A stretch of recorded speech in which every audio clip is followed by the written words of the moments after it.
நமஸ்தே. இப்போ நம்ம பிராத்தமிக் புக்கில் இருக்கிற தோஹா தான் பார்க்க போகிறோம். கண்டஸ்து மனப்பாட பகுதி, மெமரைஸ்டு பார்ட்டு. ஃபஸ்ட்டு இருக்க 2 மனப்பாட பகுதியை வந்து முன்னாடி இருக்க வீடியோவில் போட்டிருக்கேன், அதை பார்த்துக்கோங்க. இது அடுத்தது தேர்டு தோஹா தான் பார்க்க போகிறோம். தருவார் ஃபல் நஹி காத்தாஹை, சர்வர் பியாஹி நா பான், गई रहीम पर गाज हित संपत्ति சான்சாயி Sujan.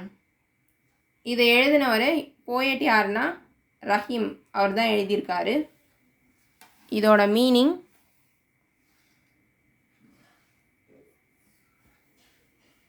in this doha Rahim says trees do not eat their own fruits, the river do not drink their water, they exist for others. In the same way great people yearn for the benefit of others. Rahim இந்த தோஹாவில் கூறுகிறார், மரங்கள் தங்கள் பழங்களை தானே உண்டு கழிப்பதில்லை, நதிகள் தன் நீரை தானே அருந்துவதில்லை, இவை உலகத்தாருக்காக இருக்கின்றன. அதேபோல் உயர்ந்த மனிதர்கள் மற்றவர்களுக்கு உதவவே செல்வத்தை ஈட்டுகிறார்கள்.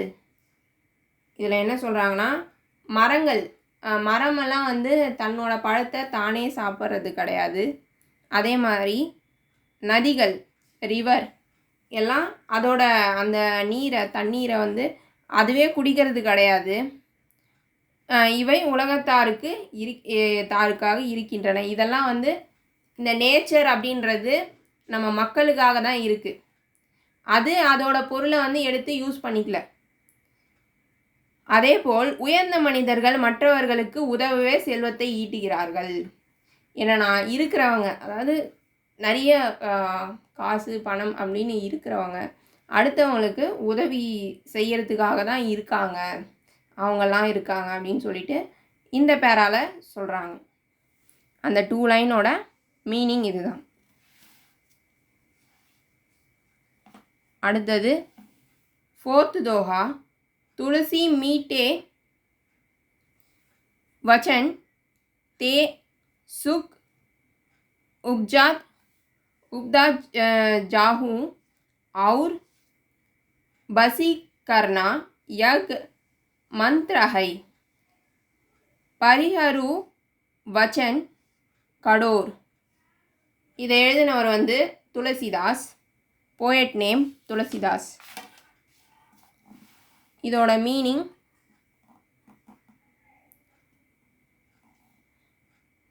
அதாவது Saint Tulsidas tells that we create happiness by speaking sweet and good words.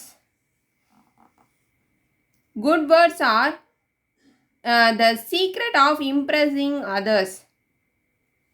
Hence, as only good and sweet words and do not use harsh words. Tulsidas இனிமையான சொற்களை பேச வேண்டும் என்று இந்த தோஹாவில் கூறுகிறார். இனிமையான சொற்கள் மனதிற்கு மகிழ்ச்சியை அளிக்கும், மற்றவர்களை ஈர்க்கும். அரிய மந்திரமே இனிய சொற்கள்தான். எனவே கடுமையான சொற்களை புறக்கணித்து விட வேண்டும். இதில் என்ன சொல்கிறாங்கன்னா, யார்கிட்ட பேசும்போதும் எவர்கிட்ட பேசும்போதும் இனிய சொற்களை, நல்ல ஸ்வீட் வேர்ட்ஸை தான் பேசணும், ஸ்பீக்கிங் ஸ்வீட். அப்புறம் குட் வேர்ட்ஸாக பேசணும், நல்ல இனிமையான வார்த்தைகளாக பேசணும். அதாவது அவங்களோட மனசுக்கு ஒரு மகிழ்ச்சியை தரக்கூடிய வார்த்தைகளாக, ஹாப்பினஸை தரக்கூடிய வார்த்தைகளாக பேசணும். அவங்கள ஊக்குவிக்கிற விதமாக பேசணும். இதை மாதிரி அவங்களோட மனசை ஈர்க்கிற அளவுக்கு நம்ம பேசணும். கடுமையான சொற்களை வந்து நம்ம எப்போவும் வந்து தவிர்த்திட வேண்டும். கெட்ட வார்த்தைங்க, இந்த தேவையில்லாத சொற்கள், இதெல்லாம் வந்து நம்ம தவிர்க்கணும். கடுமையான வார்த்தைகளை தவிர்த்துடணும் அப்படின்னு சொல்லிட்டு harsh words. அதை வந்து நம்ம பேசக்கூடாது. இந்த வீடியோ பிடிச்சிருந்ததுன்னா லைக் பண்ணுங்கள், ஷேர் பண்ணுங்கள், சப்ஸ்கிரைப் பண்ணுங்கள். நமஸ்தே, தன்யவாத்.